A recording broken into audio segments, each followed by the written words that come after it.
इतिहास का रचना हुआ। दरअसल पिछले 60 सालों में शायद एक संघर्ष रहा कि इस विधानसभा को एक महिला प्रतिनिधि मिलना था। फिलहाल हम उस शख्स के साथ हैं जिन्होंने इस इतिहास को रचा है। वो महिला विधायक जो एनडीपी के तरफ से फिलहाल नागालैंड के जो विधानसभा है उसके दहलीज पर पहुंचेंगे। मैडम, पहले तो ये एक इतिहास है, हम जैसे कह रहे हैं, लेकिन मैं समझ सकता हूँ कि नागालैंड के महिलाओं के लिए इस इतिहास को रचने का दौर काफ़ी कठिन था। किस तरीके से आपका सोच है आज, जिस तरीके से अब फिलहाल आप ये शायद रवाना हो रहे हैं डीसी ऑफिस से, क्या कुछ कहना है? I am very blessed. ये मेरे लिए एक सीट का फाइट नहीं था। This was about fight for women, because like you mention, आज तक हमारा लेजिस्लेटिव असेंबली में in so many years, this is the first time a woman is winning, and I also have my counterpart in Kohima who has also won, so this is really historical. I believe ये like I mentioned, एक seat का बात नहीं है, ये women का है। I believe ये हमारा महिलाओं के लिए एक दरवाज़ा खोल दिया to inspire, to be role models for other women so that they can also dream big and they can achieve this. बावजूद इसके कि नागालैंड के विधानसभा में 60% महिला वोटर है, लेकिन जो चुनाव प्रक्रिया है या फिर सरकार में महिलाओं की हिस्सेदारी ज्यादा नहीं रहती है। इसका कारण क्या है? क्या ये कारण सामाजिक है या फिर आपको लगता है कि ये दौर आ गया है जब महिलाओं को भी आगे आना है?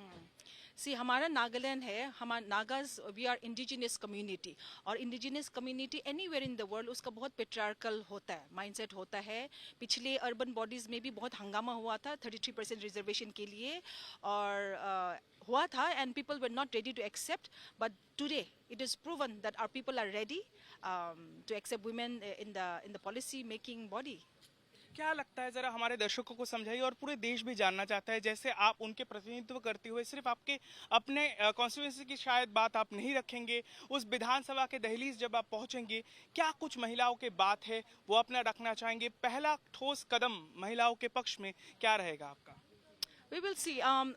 I first of all, because हम बोल रहे हैं कि हम महिला का आवाज होने वाला है, I want to do this whole assessment and study of the position of women in Nagaland, whether it's starting from education, girl child का education से employment in the government ho, in the social sector ho, in the private sector ho. I think important thing is to do a mapping first, and also especially I've been fighting for youth.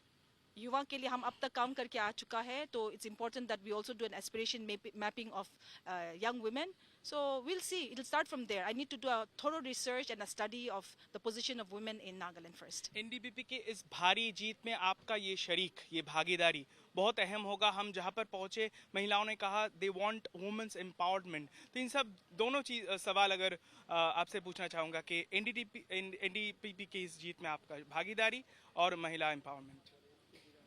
I'm really grateful to the NDPP for giving me this opportunity. इसके बहुत NDPP party के लिए बहुत बड़ा था, but उन constitution में gender equality, women empowerment they had mentioned, so they honored that.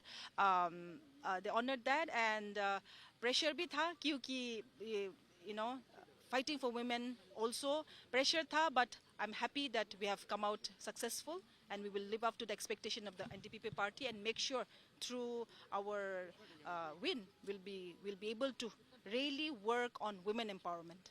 आपको तमाम तरह की शुभकामनाएं हैं आपके आगे आने वाले दिनों के लिए। ये एक नया दौर है जो नागालैंड देखने वाला है। नागालैंड के विधानसभा में उसके दहलीज पारते हुए एक महिला विधायक, और जिनके आंखों में कई सारे सपने हैं नागालैंड के महिलाओं के लिए। कैमरा पर्सन श्याम सुंदर घोष के साथ ऋतिक, कोहिमा से।